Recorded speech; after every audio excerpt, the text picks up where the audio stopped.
بسم اللہ الرحمن الرحیم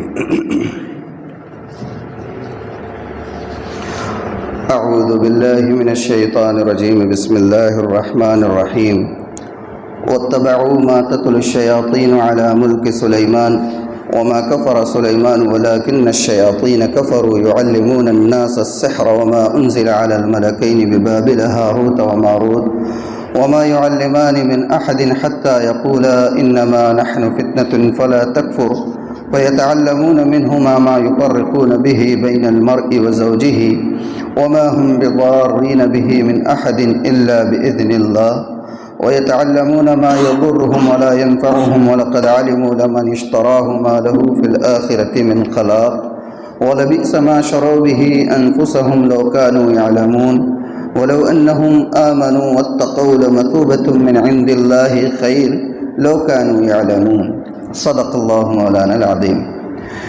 ترجمہ ان دو آیت مبارکہ کا یہ ہے، اللہ تعالیٰ فرما رہے ہیں اور پیچھے ہو لیے اس علم کے جو پڑھتے تھے شیطان سلیمان کی بادشاہت کے وقت، اور کفر نہیں کیا سلیمان نے لیکن شیطانوں نے کفر کیا کہ سکھلاتے تھے لوگوں کو جادو، اور اس علم کے پیچھے ہو لیے جو اترا دو فرشتوں پر شہر بابل میں جن کا نام ہاروت اور ماروت ہے، اور نہیں سکھاتے تھے وہ دونوں فرشتے کسی کو جب تک یہ نہ کہہ دیتے کہ ہم تو آزمائش کے لیے ہے سو تو کافر مت ہو۔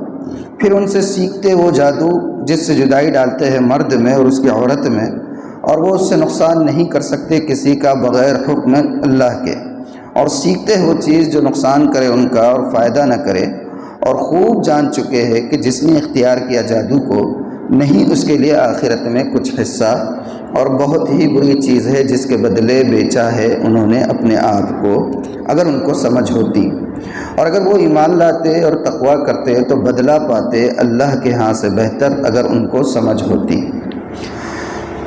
یہ آیت مبارکہ گزشتہ کل بھی ہم نے پڑھی تھی، اور ان کا ترجمہ بھی ہم نے گزشتہ کل یہاں پر پڑھ لیا تھا۔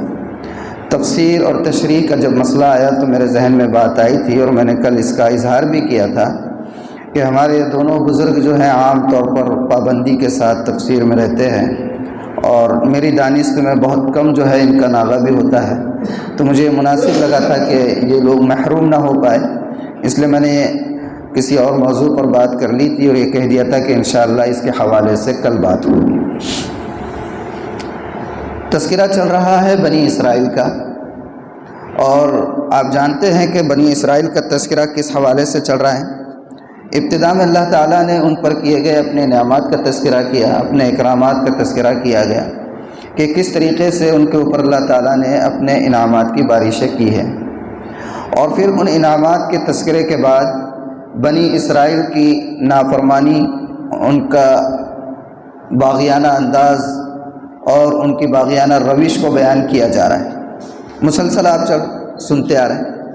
خلاصہ یہ ہے کہ ساری چیزیں ان کی کتاب توریت میں بتا دی گئی تھی، نبی آخر الزماں کی علامتیں بھی بتا دی گئی تھی، اور وہ ساری علامتیں اب ظاہر بھی ہونے لگی تھی، اور انہیں بھی یہ یقین ہو گیا تھا کہ اب علامتیں تقریباً ظاہر ہو رہی ہے اور نبی آخر الزماں کسی بھی وقت آ سکتے ہیں۔ لیکن ان کا یہ خیال تھا کہ چونکہ گزشتہ کئی صدیوں سے انبیاء کا تسلسل بنی اسرائیل ہی میں ہوتا رہا ہے، اس لیے اس مرتبہ بھی نبی آخر الزماں بنی اسرائیل ہی میں سے ہوں گے۔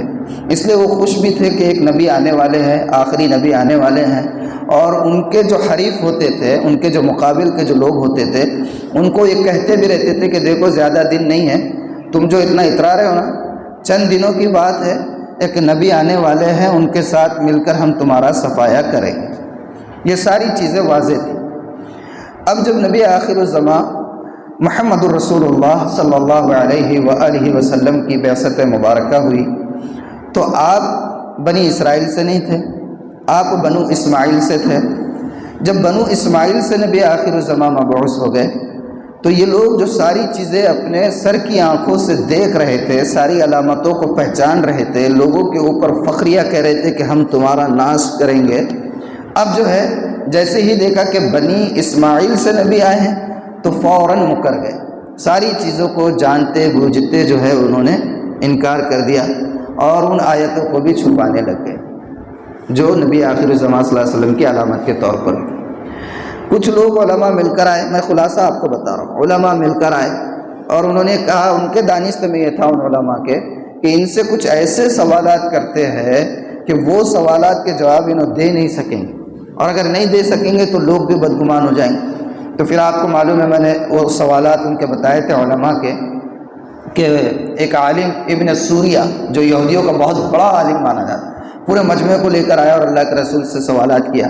پہلا سوال کہ آپ کا خواب کیسا ہوتا ہے، کیونکہ ان کی علامتیں بتائی گئی تھی، وہ نبی کا خواب ایسا ہوگا توریت میں۔ آپ نے فرمایا تھا تنام عینایا ولا ینام قلبی، میرے خواب کی کیفیت یہ ہوتی ہے کہ میری آنکھیں سوتی ہے اور میرا دل بیدار ہوتا ہے۔ نبی کا دل ہر وقت بیدار ہوتا ہے، کبھی سوتا نہیں۔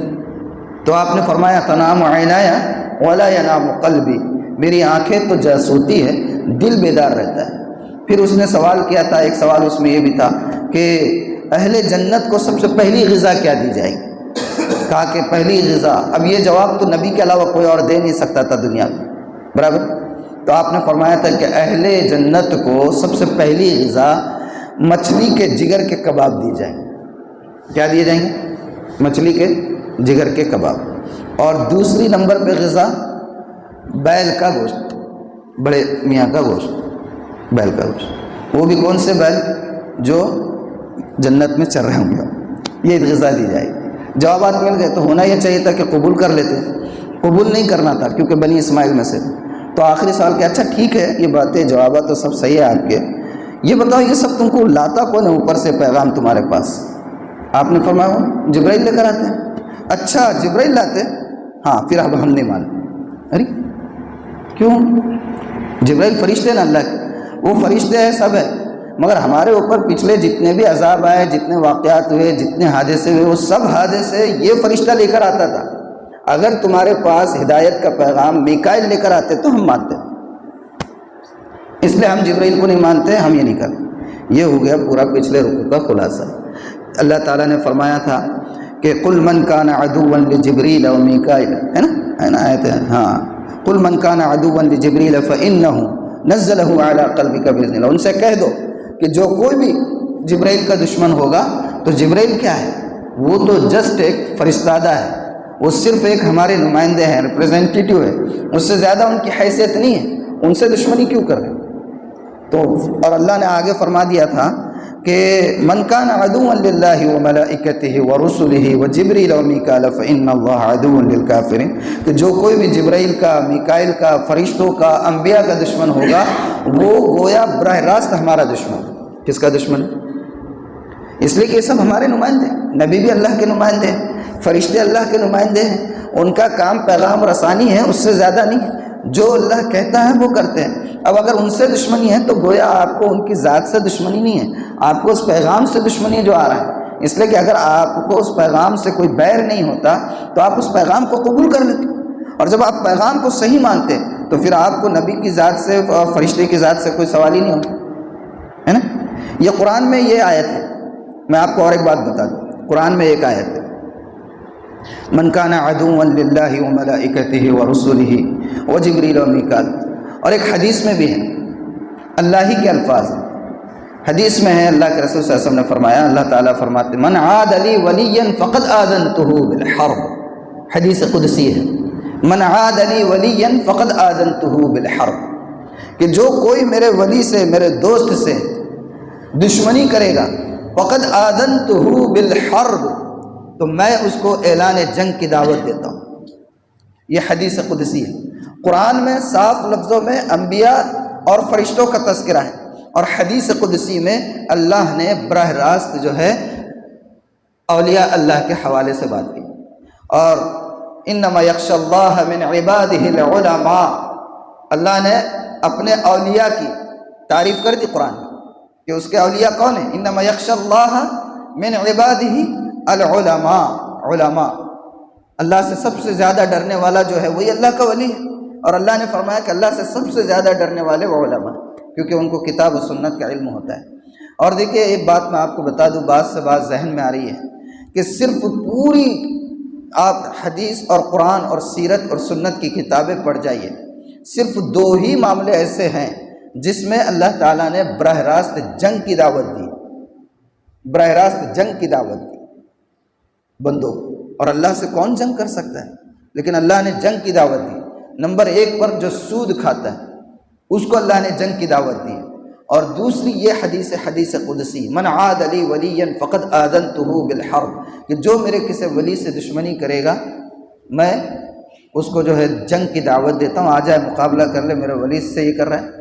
اب آپ سوچیں کہ اس معاشرے میں ہمارے پاس بہت احترام ہوتا ہے علماء کا سامنے، سلام ہے، کلام ہے، گفتگو ہے، الیک سلیک ہے، چائے نوشی ہے، دعوتیں ہے، سب ہے، پیچھے ہٹ جا رہے، اتنے کیسے رہتے ہیں، کیا ہے ان کی اوقات، جتنا بولے اتنا کرتے نہیں، فلاں کام ہو رہا نہیں، فلاں ہو رہا نہیں۔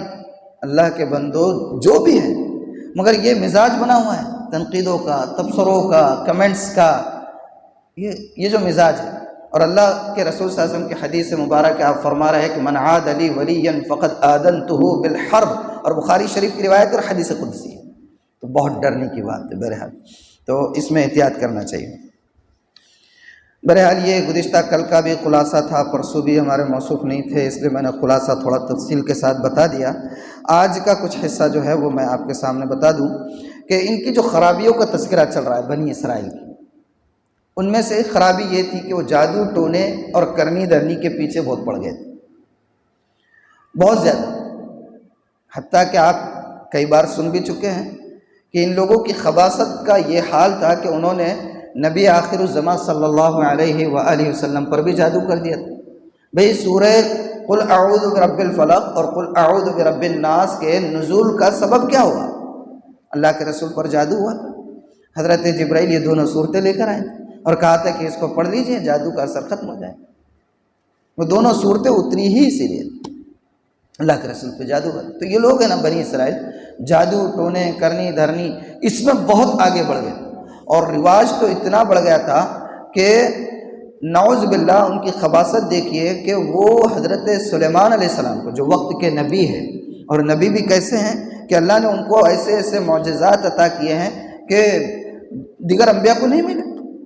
ہوا کے اوپر ان کا اختیار تھا، وہ اپنا قالین، اپنا فرش جو بھی ہوتا اس کو بچھا دیتے اور ہوا سے کہتے کہ بھئی مجھے فلاں جگہ لے کر چلیے، لاکھوں کلومیٹر دور کیوں نہیں رہتا، جیسے آج کل فلائٹ کا سسٹم ہے، ہوا کے دوش پر وہ اڑتا چلے جاتا۔ یہ قدرت جو چاہے اللہ نے ان کو قدرت دی تھی، پرندوں کی، جانوروں کی بولی وہ سمجھتے تھے۔ چڑھ رہے راستے سے قافلہ آپ کا جا رہا ہے، چونٹیوں کی ایک لائن لگی ہوئی تھی، ایک چونٹی نے دیکھ لیا اور اس نے دیکھتے کہا کہ ارے سلیمان آ رہا ہے، تو قالت النملۃ، کیا ہے آیت قرآن کی، قالت النملۃ خیر، تو قرآن کی آیت ہے کہ چونٹی نے اپنے ساری جو پورا تھا نا لائن لگی ہوئی، ان لوگوں سے کہا کہ دیکھو بچ کے رہنا، کہیں سلیمان اور اس کا لشکر تمہیں جو ہے تو رون نہ ڈالے، لا یحطمنکم سلیمان وجنودہ، یہ الفاظ آتے ہیں قرآن میں کہ سلیمان اور اس کا لشکر تمہیں رون نہ ڈالے۔ تو حضرت سلیمان سن لیا، سمجھ گئے ان کی بات، انہوں بھی سمجھتے تھے جانوروں اور پرندوں کی بولی، اور خاص بات یہ کہ جانور اور چرند پرند بھی ان کی بات کو سمجھتے تھے۔ یہ اللہ نے ان کو معجزہ دیا تھا۔ ہدہد سے بات کی تھی نا آپ نے، بھئی کدھر گیا تھا میاں، دکھ رہا نہیں تھا بہت دیر سے، حضرت سلیمان سوال کر رہے اس کو، ہدہد چلے گیا تھا، کہاں گیا تھا؟ وہ بلقیس کے خبر لے نکلے گیا تھا، ڈیٹیکٹیو تھا، وہ بہت بڑا جاسوس تھا، چلے گیا ہدہد۔ حضرت سلیمان پریشان، دکھ رہا نہیں ہے، اب آگے کیا ہے میاں بہت دیر سے دکھ رہے نہیں، کہاں تھے؟ بولے میں ایک ایسی جگہ گیا، ایسا دیکھا ویسا دیکھا، پورا قرآن میں تفصیل سے واقعہ ہے۔ تو حضرت سلیمان کی بولی جانور اور چرند پرند سمجھتے تھے، اور جانوروں اور چرند پرند کی بولی حضرت سلیمان سمجھتے تھے، یہ ان کا معجزہ تھا۔ اب ان سے پہلے، ان سے بہت پہلے حضرت موسیٰ علیہ السلام، ان کو اللہ نے معجزہ دیا تھا کہ بھئی عصا مار رہے ہیں پانی بہہ نکل رہا ہے، عصا مار رہے سمندر پر راستے بن رہے ہیں، ہے نا، عصا آپ پھینک رہے ہیں بڑا اژدہا بن رہا ہے اور ان کے سارے اژدہوں کو نگل رہا ہے۔ یہ ساری چیزیں بنی اسرائیل دیکھتے آ رہے تھے، اور بہت سارے معجزے، ہاتھ ایسے ڈال رہے بغر کے نیچے اور یوں ہاتھ نکال رہے تو سورج کی شعاؤں کی طرح جو ہے تو ہاتھ چمک رہا ہے، پوری تاریکی اس سے دور ہو رہی ہے۔ تو یہ جو خبیث لوگ تھے، یہ وقت کے نبیوں کے ساتھ رہتے ہوئے بھی یہ نہیں سمجھ رہے تھے کہ یہ جو ہے نبیوں کے معجزے ہیں، بلکہ وہ لوگ آپس میں یہ چیمگوئیاں کرتے تھے کہ بھئی یہ تو جو ہے نا یہ سب کچھ بھی نہیں ہے، جادو ٹونا ہے، یہ سب جادو کا اثر ہے۔ اس لیے کہ سلیمان علیہ السلام کے زمانے میں جنوں پر بھی ان کی حکومت تھی، جنات کے اوپر بھی ان کی حکومت تھی، اور جنات بڑے شیطان شریر قسم کے، تو وہ اس وقت بڑی شرارتیں کرتے تھے، اور ان کی وجہ سے یہ لوگ ان شیاطین سے، ان جنات سے جا کر جادو ٹونے سیکھتے رہتے۔ اب بہت زیادہ چلن اس کا ہو گیا، تو اس چلن کو، اس کی قباحت کو اور اس کی برائی کو ختم کرنے کے لیے انہوں نے ایک نیا فنڈا مارکیٹ میں لے کے آئے۔ کیا لائے؟ یہ کوئی غلط چیز نہیں ہے، یہ جو کر رہے نا ہم، اور وہ فنا جو کر رہا ہے یہ غلط چیز نہیں ہے، سلیمان بھی تو وہی کر رہے نا، سلیمان بھی وہی کر رہے، جادو ہے۔ تو اللہ تعالیٰ نے یہاں فرمایا کہ وما کفر سلیمان ولکن الشیاطین کفروا، سلیمان نے کوئی کفر نہیں کیا، سلیمان نے کوئی جادو نہیں کیا، جادو اور کفر تو ان شیطانوں نے کیا ہے، یہ اللہ تعالیٰ فرمایا۔ یعلمون الناس السحر، کہ لوگوں کو جادو سکھاتے ہیں۔ وما انزل علی الملکین ببابل ہاروت و ماروت، اور اس علم کے پیچھے ہو لیے جو اترا دو فرشتوں پر شہر بابل میں، ہاروت اور ماروت پر۔ ہاروت اور ماروت کون تھے؟ دو فرشتے تھے۔ اب میں نے بتایا کہ اس وقت جادو اور ٹونے کا بہت رواج ہو گیا تھا، عام رواج، اور زیادہ تر اس کا استعمال، زیادہ تر نہیں بلکہ 99.9% اس کا استعمال جو ہے وہ لوگ صرف جو ہے لوگوں کو تکلیف پہنچانے کے لیے کیا کرتے، دیکھا نہیں جا رہا ہے، حسد ہے، جلن ہے، جو بھی ہے۔ تو اللہ تعالیٰ نے چاہتا، اللہ تعالیٰ تو یہ بھی ہو سکتا تھا کہ اس جادو کے اثر کو ختم کرنے کے لیے نبی ہی کو کوئی تعلیم دیتا اور نبی کے ذریعے سے اس کو ختم کر دیتا، مگر عموماً ہوتا کیا ہے کہ ایسی جو چیزیں ہوتی ہیں نا، ان کو ختم کرنا ہے اگر، تو وہ چیز بتانا پڑتی ہے، اصول بتانا پڑتا۔ دیکھو بھئی ایسا کرے نا، یہ ایسا کرے، ایسا سوئی چبائے تو ادھر اس کی آنکھ میں جات کے لگتی، اور یہ ایسا جلائے تو ادھر انہیں جلتی، یہ ایسا بتانا پڑتا، کر کے بتانا پڑے گا۔ تو اللہ نے یہ گوارا نہیں کیا کہ وقت کے نبی کو سیمپل کے طور پر بھی لوگوں کو بتانے کے لیے بھی ایسی کوئی تعلیم نبی کے ذریعے سے نہ ہو کہ جس کو لے کر بعد میں لوگ جو ہے کوئی حرف گیری کریں۔ اس لیے اللہ تعالیٰ نے کیا کیا، ان کے جادو کے اثر کو توڑنے کے لیے، کاٹنے کے لیے، اور ان کو صحیح علم بتانے کے لیے وقت کے نبی کے بجائے دو فرشتے انسانی شکل میں اتارے۔ کیا کریں؟ دو فرشتے انسانی شکل میں اتارے، اور وہ کون سے فرشتے تھے؟ ہاروت اور ماروت، یہ دو فرشتے تھے۔ یہ دونوں زمین پر آئے اور پھر وہ لوگوں کو بتاتے تھے۔ کیا بتاتے تھے؟ دیکھو بھائی یہ جو تم کر رہے ہو نا بہت غلط ہے، یہ جو ہے یہ ایسی، اصل میں یہ حروف کے اثرات رہتے، یہ علم کے اثرات رہتے، اس سے یہ چیز ہوتی، مگر اس سے اتنی ہوتی، اللہ تعالیٰ اس کے اندر وہ تاثیر ڈالتے لوگوں کو آزمانے کے لیے، تم اس سے بچ کے رہنا۔ اب جب انہوں اس طریقے سے بتاتے کہ ایسا کرنے سے ایسا ہوتا، لیکن ایسا نہیں کرنا، تو یہ لوگ کیا کرتے تھے؟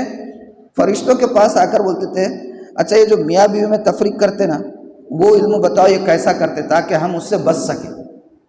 اگر انہوں کرنے لگے تو ہم بچ جائیں گے نا، آپ ہم کو بتاؤ کیسا کرتے تاکہ ہم بچ جائیں۔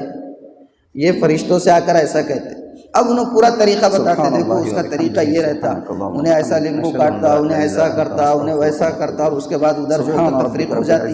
دیکھو تم ایسا نہیں کرنا، فرشتے کیا کہتے؟ تم ایسا نہیں کرنا، اس لیے کہ اللہ نے ہم کو تمہاری آزمائش کے لیے بھیجا ہوا ہے۔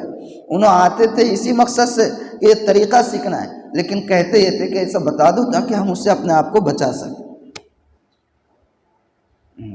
اور وہ آزمائش تھی۔ اللہ تعالیٰ نے اسی کا تذکرہ کیا، وَمَا يُعَلِّمَانِ مِنْ أَحَدٍ حَتَّى يَقُولَ إِنَّمَا نَحْنُ فِتْنَةٌ فَلَا تَكْفُرْ۔ تو یہ جو فرشتے جب ان لوگوں کو یہ باتیں بتاتے تھے تو اس وقت کیا کرتے تھے؟ وہ یہ کہتے تھے اور نہیں سکھاتے تھے وہ دونوں فرشتے کسی کو، جب تک یہ نہ کہہ دیتے کہ ہم تو آزمائش کے لیے ہیں، سو تم کافر مت بنو، کھلا بول دیتے تھے۔ لیکن وہ لوگ کیا کرتے تھے؟ فَيَتَعَلَّمُونَ مِنْهُمَا مَا يُفَرِّقُونَ بِهِ بَيْنَ الْمَرْءِ وَزَوْجِهِ۔ تو وہ ان سے سیکھتے وہ جادو جس سے جو ہے وہ میاں بیوی کے اندر جدائی ڈال دے۔ اور بھی بہت سارے سیکھتے تھے، یہی ایک چیز نہیں سیکھتے تھے، لیکن اللہ تعالیٰ نے صرف اس کا تذکرہ کیا۔ کیوں تذکرہ کیا؟ کیونکہ میاں بیوی کے تعلقات اور ان کی باہمی محبت، یہ صرف دو نفسوں کی باہمی محبت اور الفت نہیں ہے، بلکہ ان کی واقعتاً محبت اور ان کے دلوں کا ایک دوسرے کے حق میں صاف ہونا، یہ دراصل ایک اگلی پوری نسل کے صحیح اس ستون پر کھڑے ہونے کی علامت۔ اگر مان لیجئے پہلے مرحلے میں میاں بیوی کے اندر ہی غلط فہمی پیدا ہوگی، زندگی ساتھ میں گزار رہے ہیں، بچے بھی ہو رہے ہیں، لیکن دونوں ایک دوسرے کو دیکھنے کے گوارا نہیں، باپ ادھر گیا کہ ماں بچوں کے سامنے باپ کے بارے میں بات کر رہی ہے، ماں کچن میں ہے، باپ بچوں کو لے کر ماں کے بارے میں کہہ رہا ہے، یہ مسائل جو ہوتے ہیں اس سے بچوں کی تربیت کے اوپر بہت برا اثر پڑتا ہے، اور یہ سب سے خطرناک چیز۔ ایک صالح معاشرہ جب تک میاں بیوی کے اندر میوچول انڈرسٹینڈنگ نہیں ہوگی اس وقت تک صالح معاشرہ نہیں بن سکتا۔ آپس میں ایک دوسرے کو سمجھنا بہت ضروری ہے، مزاج کو سمجھنا، اور اونچ نیچ تو ہوتی ہے، ایک جیسا مزاج کسی کا بھی نہیں ہوتا ہے، اونچ نیچ کو لے کر چلنے کا مزاج بنانا پڑتا ہے۔ قربان جائیے کیا مزاج تھا میرے اور آپ کے آقا محمد رسول اللہ صلی اللہ علیہ وسلم، وقت کے نبی ہیں۔ میں اور آپ اگر تھوڑا سا پڑھ لکھ لیں یا معاشرے میں تھوڑی سی اسٹیٹس بن جائے تو آج ہمارے نخرے ہزار ہوتے ہیں اور دکھاوے کے نخرے ہوتے ہیں، ارے سیدھے چلو انہوں کیا بولیں گے، سیدھے کرو انہوں کیا بولیں۔ آپ نے بارہا سنا ہوگا کہ اللہ کے رسول صلی اللہ علیہ وسلم غزوے سے واپس آ رہے ہیں، قافلہ پیچھے رہ گئے، آپ تھوڑا آگے ہے یا قافلہ آگے چلا گیا اور آپ اور حضرت عائشہ پیچھے ہے، تنہائی ہو گئی تو آپ نے حضرت عائشہ سے کہا عائشہ ابھی تو قافلہ آگے ہے، کچھ تنہائی ہے، کیوں نہ ہم لوگ جو ہے تھوڑا ریس لگا لیں۔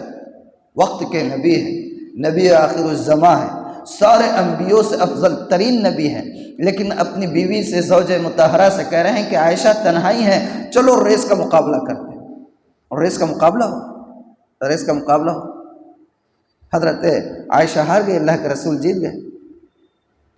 پھر دوسری مرتبہ اور ایسا ہی موقع ہوا، اس مرتبہ اس کا الٹا ہو گیا ایسا۔ تو کتنی یعنی کہ شگفتہ مزاجی تھی، تو یہ مزاج لے کر چلنا پڑتا ہے، بنانا پڑتا ہے۔ کبھی کبھی ایسا بھی ہوتا تھا اللہ کے رسول صلی اللہ علیہ وسلم کے گھر میں کہ سوتنوں کا جو مسئلہ ہے یہ فطری ہے، سوتنوں کا مسئلہ فطری ہے۔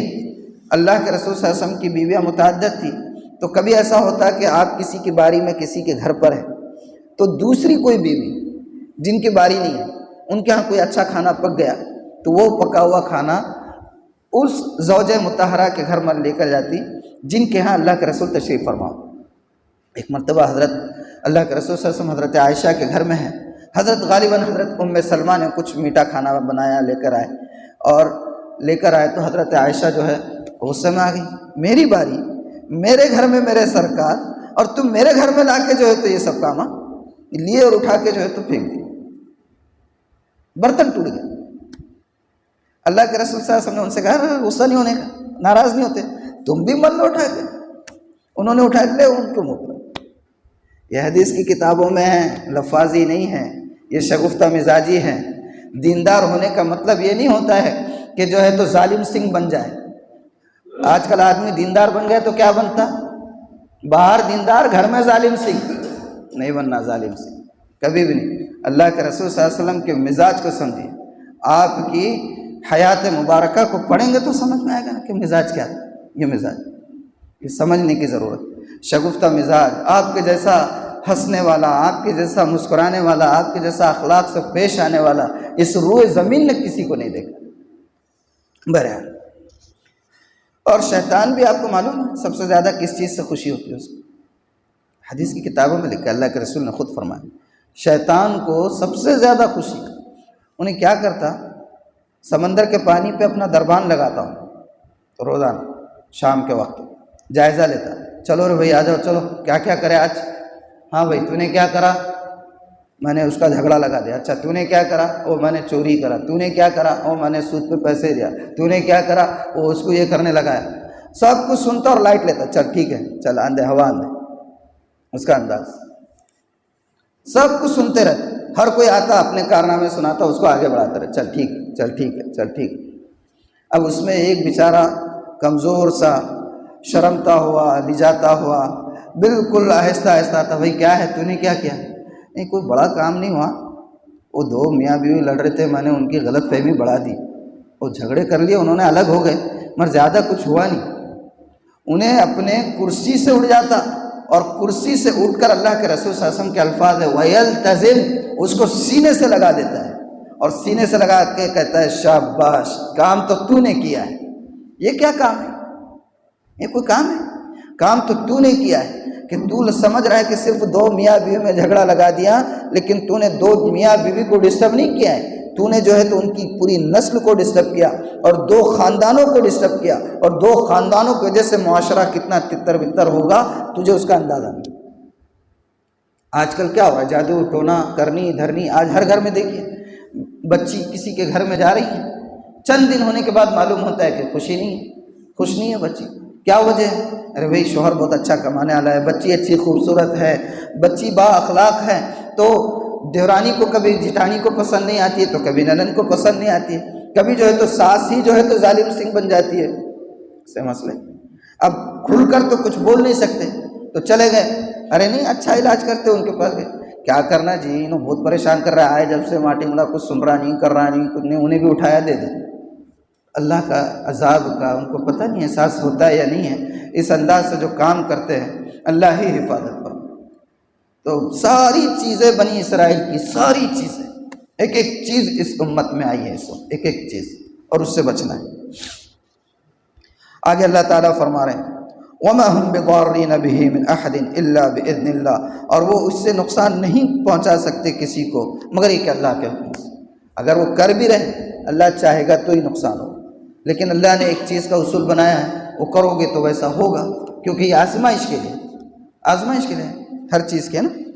وَيَتَعَلَّمُونَ مَا يَضُرُّهُمْ وَلَا يَنفَعُهُمْ وَلَقَدْ عَلِمُوا لَمَنِ اشْتَرَاهُ مَا لَهُ فِي الْآخِرَةِ مِنْ خَلَاقٍ، اور خوب جان چکے ہیں کہ جس نے اختیار کیا جادو کو نہیں اس کے لیے آخرت میں کوئی حصہ۔ کتنی خطرناک بات ہے، غور کریں، بدن پر رونگٹے کھڑے ہو جائے۔ اللہ کے الفاظ پر غور کیجئے، کیا فرما رہے ہیں؟ کہہ رہے ہیں کہ جو بھی یہ جادو ٹونا وغیرہ کرے گا آخرت میں اس کا کوئی حصہ نہیں۔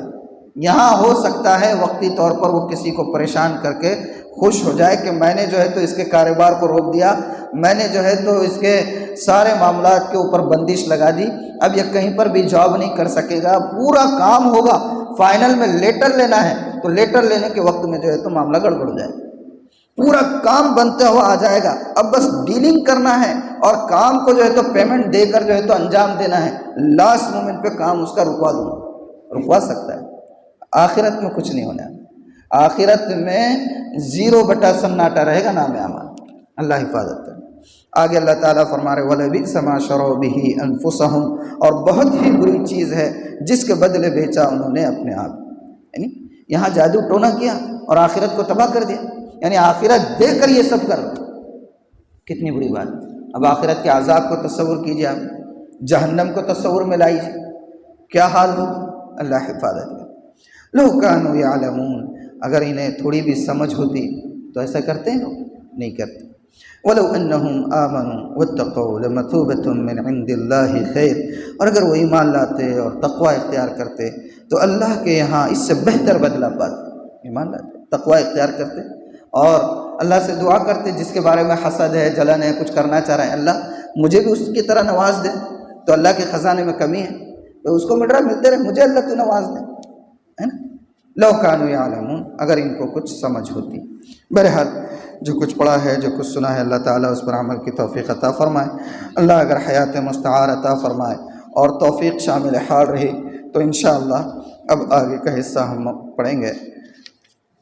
یہاں سے بہت تفصیل کے ساتھ حضرت نے اس کو لکھا ہے، لیکن اب ہم اتنی ساری تفصیل میں نہیں جاتے ہیں، انشاءاللہ اب ہمارا بہرحال جو کچھ پڑھا ہے سنا، اللہ تعالیٰ عمل کی توفیق عطا فرمائے۔ سبحان اللہ و بحمدہ، سبحانک اللہم و بحمدک، نشہد ان لا الہ الا انت، نستغفرک و نتوب الیک۔ سبحان ربک رب العزت عما یصفون، وسلام علی المرسلین، والحمد للہ رب العالمین۔